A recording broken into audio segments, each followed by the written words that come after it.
आप सब लोगों ने देखा होगा कि किस तरह से जब हम लोग छात्रों से पेपर लीक के मुद्दे पर चर्चा कर रहे थे,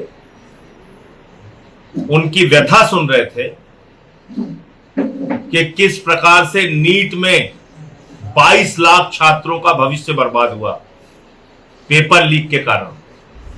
और एक बार नहीं, नीट के कई बार पेपर लीक हुए। उत्तर प्रदेश में लेखपाल का पेपर लीक हुआ, पुलिस का पेपर लीक हुआ, आरओ का पेपर लीक हुआ, पीसीएसजे का पेपर लीक हुआ, हाई स्कूल इंटर का पेपर लीक हुआ। एक लंबी फहरिस्त है यूपी में पेपर लीक की। जेई का पेपर लीक हुआ, उसके बारे में चर्चा कर रहे थे।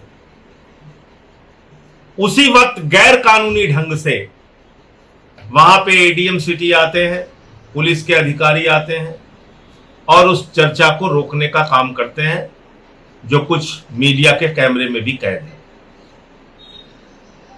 इतने से इनको तसल्ली नहीं हुई। 2 छात्र नेता जो उस पेपर लीक की चर्चा में शामिल होने के लिए आ रहे थे, एक आशुतोष पांडे जी और दूसरा पंकज पांडे जी, उनको गिरफ्तार कर लिया जाता है। मैं लगातार पुलिस के अधिकारियों से बातचीत करता हूं और मेरे पास सारे रिकॉर्ड हैं, जरूरत आने पे सारे रिकॉर्ड दूंगा। उनसे सबसे मैं बात करता हूं, पुलिस के अधिकारियों से, यहां से लेकर लखनऊ तक सबसे बात किया मैंने। सबको डिटेल भेजा कि भाई ये आशुतोष पांडे है, इसको जबरदस्ती डिटेन करके रखा गया, इनको छोड़िए। कहीं कोई सुनवाई नहीं। उसके बाद मैं उनसे मुलाकात करने के लिए आना चाह रहा था। मुझे जेल अधीक्षक के द्वारा कहा जाता है कोई दिक्कत नहीं सर, आप आइए, आप अपना कार्ड भेज दीजिए। कार्ड भेजा, ऑनलाइन अप्लाई कर दीजिए, ऑनलाइन अप्लाई कर दिया। बाद में मुलाकात तक से मना कर दिया कि मुलाकात नहीं करा सकते। और 6 दिन से ज्यादा हो गया, 7वां दिन है, आशुतोष पांडे और पंकज पांडे दोनों को जेल में रखा हुआ है। और इस बीच टीजीटी का एग्जाम जो 5 साल के बाद उनको मौका मिल रहा था, आशुतोष और पंकज दोनों को 5 साल के बाद परीक्षा में बैठने का मौका मिल रहा था, वो परीक्षा में नहीं बैठने पाए। उनके घर परिवार के लोग रोते रहे, लेकिन उनके बच्चे को एग्जाम नहीं दिलवाया गया। दोनों की परीक्षाएं छूट गई।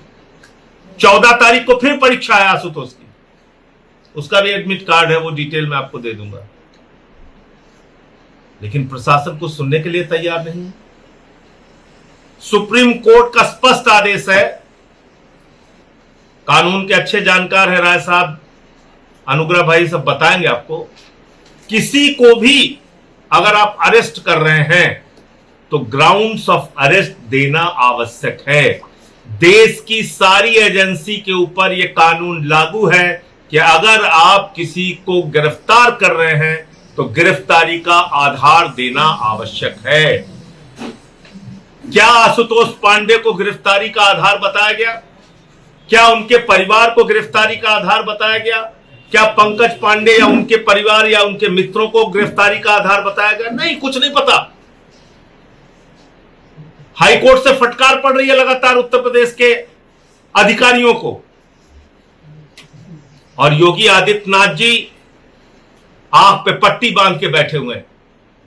उत्तर प्रदेश के मुख्यमंत्री का जो चरित्र है वो ये है कि ऐसे पूरे मसले पर वो आंख पे पट्टी बांध के बैठे हुए हैं।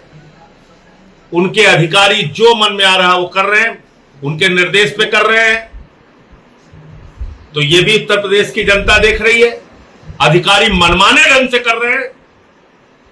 तो ये मुख्यमंत्री की प्रशासनिक क्षमता पर सैकड़ों सवाल खड़े करता है। मैंने एडीएम सिटी के खिलाफ विशेषाधिकार हनन का नोटिस दिया है राज्यसभा के सभापति महोदय को और जो भारत के उपराष्ट्रपति हैं उनको। आगे और जो कार्रवाई होगी वो करेंगे, लेकिन अभी कानूनी लड़ाई इन दोनों छात्रों की रिहाई का वो लड़ाई लड़नी है। और जिस प्रकार से यहाँ कोचिंग बंद किया गया, 3 कोचिंग सील कर दिया गया, वो भी मसला है। उसकी कानूनी लड़ाई हम लोग लड़ेंगे। लेकिन कुल मिलाकर ये मैं कहना चाहता हूं कि योगी सरकार का और मोदी योगी की डबल इंजन की सरकार का आचरण तानाशाही पूर्ण है, हिटलर शाही का है। और जब जब तानाशाही दुनिया में आई है, नौजवानों ने ही उसे खत्म किया है और यहां की भी तानाशाही नौजवान खत्म करेंगे। हेलो फ्रेंड्स, मैं हूं समीर। आप देख रहे हैं समाज खबरें हिंदी टीवी न्यूज। जैसे कि आप जानते हैं कि ये न्यूज एजेंसी हमारे साथ कई चैनल्स के लोग जुड़े हुए हैं जो अलग अलग तरह की खबर चलाते हैं, और हमारे चैनल के साथ कई सौ पत्रकार भी जुड़े हुए हैं जो हर जगह से पत्रकारिता करते हैं। हम जनता से भी आह्वान करेंगे कि अगर उनके एरिया में कुछ भी गतिविधियां होती हैं या इलीगल कुछ उनके साथ होता है तो उस तरह की वीडियो बना के हमें दे सकते हैं, हम चलाएंगे हमारे चैनल पर। और हमारे साथ हम आपको बता दें कि कई एडवोकेट्स भी जुड़े हुए हैं जो आपकी समस्याओं को लेकर आपका निवारण करेंगे, आपकी समस्याओं को लीगल तरीके से सॉल्व भी करने की कोशिश करेंगे।